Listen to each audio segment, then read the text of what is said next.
Hello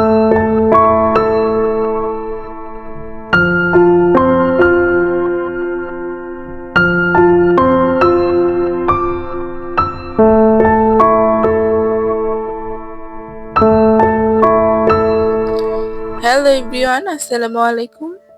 কেমন আছেন সবাই? আশা করছি আল্লাহর রহমতে সবাই ভালো আছেন। আলহামদুলিল্লাহ, আমরাও ভালো আছি। আবারও একটি নতুন ভিডিও নিয়ে আপনাদের মাঝে চলে এলাম। তো সকাল সকাল উঠে গিয়েছি আমি, রাইজানের বাবা। রাইজানের বাবা বাসায় ছিল, যেহেতু একটু অসুস্থ, তো উনি ছুটি নিয়েছিল অফিস থেকে। আর আজকে তেমন কিছু নাস্তা করব না আমরা। ঘরে ফল ফ্রুট যা ছিল এগুলো দিয়ে আমরা সকালের নাস্তাটা করে নিয়েছিলাম। আর আমার কাছে তো সকালে একদম সিম্পল কোনো নাস্তা হলেই চলে। সকালে আমার বেশি ভারী খাবার ভালো লাগে না। একদম সিম্পল একটা কিছু করে খেয়ে ফেললেই আমার চলে। আর না খেয়ে থাকলে তো আমার আরো ভালো লাগে। কিন্তু যেহেতু রাইজানের বাবা আছে, রাইজান আছে, আমাকে কিছু একটা করতেই হয়। তো ওনাদের সাথে আমিও খেয়ে নিই। আর এদিকে একটু পেঁপে ছিল, এটা কেটে নিয়েছি। পেঁপেটা অনেক বড় ছিল, তো পুরোটা একদম খেতে পারিনি আমরা। আরেকবার যখন খেয়েছিলাম এতটুকু রেখে দিয়েছিলাম, এতটুকু আবার এখন কেটে নিচ্ছি। তো আমার সব কাটা শেষ। এটা আমি এখন এখানে রেখেছি, রাইজান এখানে বসে বসেই খাচ্ছিল। আমি বলছিলাম যে, বাবা তুমি কেন নিচে বসে খাচ্ছ, তুমি উপরে যাও। তো দেখেন ও আমাকে কিভাবে আঙ্গুল দেখাচ্ছে। ছোট মানুষ তো একটু দুষ্টুমি না করলে ভালো লাগে না। তো তারপর আমি বলতেছিলাম, যাও আমি তোমাকে খাইয়ে দিই। ও বলছে না, আমি একাই খাবো। তারপর এখানে যে দুধটা গরম করে রেখেছিলাম, সেই দুধটা রাইজানের বাবাকে ঢেলে দিচ্ছি। উনি ফ্রেশ হয়ে এসে আমার সামনে দাঁড়িয়েছে, ওনার হাতেই গ্লাসটা দিয়ে দিলাম। তো তারপরে আর বাকি যে দুধটা ছিল সেটা আমি শুধু শুধু খাবো না, রাইজানও এইভাবে খাবে না। রাইজান এমনিতে দুধ খায় না, ও একদমই এমনিতে দুধ খেতে চায় না। তো এই যে আমি রুটি দিয়ে এখন ভিজিয়ে একটা ডেজার্ট বললেই চলে, ডেজার্টের মতো বানিয়ে নেব। তো কিছুই না, জাস্ট দুধ আর একটু চিনি ছিল সাথে। আমাদের কাছে এইভাবে খুবই ভালো লাগে, আর আমি বেশিরভাগ এইভাবেই খাই। আমার শুধু দুধ খেতে ভালো লাগে না, রাইজানেরও না। তো রাইজানকে এইভাবে দিলে রাইজানে খুব মজা করে খায়। ও চামচ দিয়ে কেটে কেটে খায়। ওর কাছেও ভালো লাগে, আমার কাছেও ভালো লাগে। দেখেন কি সফট হয়ে গিয়েছে। রাইজান শর খুবই পছন্দ করে, ওকে শরটা দিলাম। তো টুকিটাকি নাস্তা দিয়ে আজকে সকালটা আমাদের পার হয়ে যায়। তারপরে দুপুরে কি রান্না করি সেটাও আপনাদের সাথে শেয়ার করব আজকে। আর এখানে রাইজান বাবা রুটি দিয়ে দুধ দিয়ে খাচ্ছিল। রাইজান বাবা একটু সিক, তাই ওনার শরীরটা বেশি ভালো না, উনি বেশি কথা বলতে পারছিল না, চুপচাপ বসে খাচ্ছিল। তো এদিকে রান্নার জন্য আগে পেঁয়াজ, মরিচ, তারপরে রসুন কেটে নিয়েছিলাম। আর এদিকে দুইটা কবুতরের বাচ্চা দেখতে পাচ্ছেন, আমার ভাইয়া, আমার বড় ভাইয়া, উনি দুইটা কবুতর আমাদেরকে দিয়ে যান। তো আমি একদম কেটে দিয়ে যায়, তো আমি এগুলো সুন্দর করে গরম পানিতে ভিজিয়ে নিচ্ছি, ভালো করে পরিষ্কার করে বেছে নিব। তো আপনারা দেখতে থাকুন আমি কিভাবে কি করি না করি।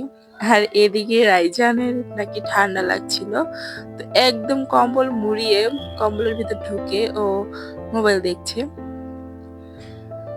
আর ওর বাবা ভিডিও করছিল, আর আমি ওদিকে তো কাজ করছিলাম। তো ওর বাবা যেদিন বাসায় থাকে, বাবা ছেলে সময়টা ভালোই কাটে। আমার কাছেও খুবই ভালো লাগে যে আমার ছেলেটার বোরিং টাইমটা একটু কম হয়। আর এদিকে আমি সুন্দর করে কবুতরটা বেছে নিয়েছি, ভালো করে বেছে তারপরে পুড়িয়ে নিয়েছিলাম। তো এখন এটা আমি কেটে নেব। আর এদিকে আমি পোলাও রান্না করেছিলাম, উপরে ঘি ছিটিয়ে দিচ্ছিলাম। ঘি দিলে স্মেলটা অনেক ভালো আসে, খেতেও ভালো লাগে। আর এদিকে একটা ডাব বসে বাবা ছেলে খাচ্ছিল, ওদের নাকি এভাবে খেতে ভালো লাগে। তো আমার কাছে এগুলো দেখতে খুবই ভালো লাগে। ওদের একটু দুষ্টুমি আর একটু মানে ভালো মুহূর্তগুলো আমার কাছে খুবই ভালো লাগে। তো দেখেন আমার সেই কবুতরগুলো কাটা হয়ে গিয়েছে। সুন্দর করে আমি ভালো করে বেছে আবার একটা, একটা করে দেখে নিয়েছিলাম যে পশম যাতে না থাকে। তারপরে আমি রান্নার কাছে চলে যাচ্ছি। এখানে রান্নার জন্য তেল দিয়ে দিচ্ছি। আর পেঁয়াজ কুচি, তারপরে রসুন কুচি সবকিছু দিয়ে দেব। তো আমি কিভাবে রান্না করি আপনারা দেখতে থাকুন। তো আপনারা আমার ভিডিওগুলো যে যেখান থেকে দেখছেন একটি লাইক করে দিবেন প্লিজ, আর একটি সাবস্ক্রাইব করে দিবেন। আপনার একটি লাইক আমার ভিডিওটি আরেকজনের কাছে পৌঁছে দিতে সাহায্য করবে। আর এইদিকে আমি পেঁয়াজটা ভেজে নিচ্ছিলাম। যেহেতু আমি তরকারিটা ভুনা করব, এই জন্য পেঁয়াজ কুচিটা একদম একটু বাড়িয়ে দিয়েছি যাতে তরকারিটা একটু ঘন হয় আর খেতে ভালো লাগে। আর আমি এখানে আদা বাটা রসুন বাটা দিয়ে দিয়েছিলাম, ভালো করে ভেজে নিচ্ছিলাম যাতে কাঁচা গন্ধটা চলে যায়। তো এদিকে আমি টক দই বাদাম বাটা ইউজ করছিলাম, তাহলে আমার কাছে মনে হয় তরকারির স্বাদটা আরো বেড়ে যায়। আপনারাও বাদাম বাটা বাসায় ইউজ করতে পারেন, তাহলে তরকারির টেস্টটা ভালোই আসে। তো আমার রান্না আপনাদের কাছে কেমন লাগে তা আপনারা কমেন্টে জানিয়ে দিন। আর এদিকে যে মশলাগুলো দিয়েছিলাম আমি সেগুলো ভালো করে ভেজে নিয়েছি। তো এদিকে যেই গুঁড়া মশলা লাগে, যা যা লাগে সবকিছু আমি দিয়ে দিয়েছি। হলুদ, মরিচ, লবণ, ধনিয়ার গুঁড়া, তারপরে সব দিয়ে আমি ভালো করে কষিয়ে নিয়েছি। তো দেখেন আমি রান্নার তালে তালে এই মশলাগুলো আগে না দিয়ে ভুলে গিয়েছিলাম, তো এখনই দিয়ে দিচ্ছি। তো এখন আমি ভালো করে এগুলো সব কষিয়ে নিব। তারপরে উপরে যখন তেলটা ভেসে উঠবে ভাববো যে ভালো করে কষানো হয়ে গেছে।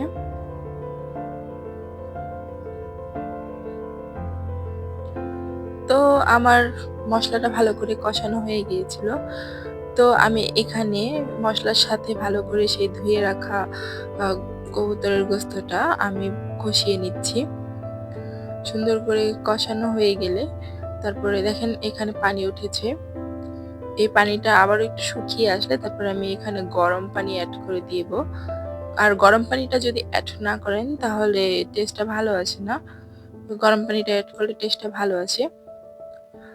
তো আমি এখানে গরম পানি এড করে দিয়েছিলাম। তো এখনই আমার রান্না শেষ হয়ে যাবে। আর ওইদিকে রায়জানের বাবা একসাথে গোসল করছিল। রায়জানের বাবা তাকে ভালো করে গোসল করিয়ে দিচ্ছিল। রায়জান বাবা যেদিন বাসায় থাকে উনি ওকে গোসল করিয়ে দেয়। তো এখানে আমি গরম মসলা আর জিরার গুঁড়ো এড করে দিয়েছিলাম। তারপরে আমার রান্নাটা শেষ। আর এখানে একটু লবণ কম হয়েছিল, তো লবণটাও এড করে দিয়েছি। আর যদি আমার ভিডিওতে কোনো ভুল ত্রুটি হয় তাহলে আপনারা ক্ষমা করে দিবেন। কারণ আমি এখনো তেমন ভালো ভিডিও বানাতে পারি না। যতটুকু পারি ততটুকুই। তো আপনারা ভালো থাকবেন, সুস্থ থাকবেন। আসসালামু আলাইকুম। আল্লাহ হাফেজ।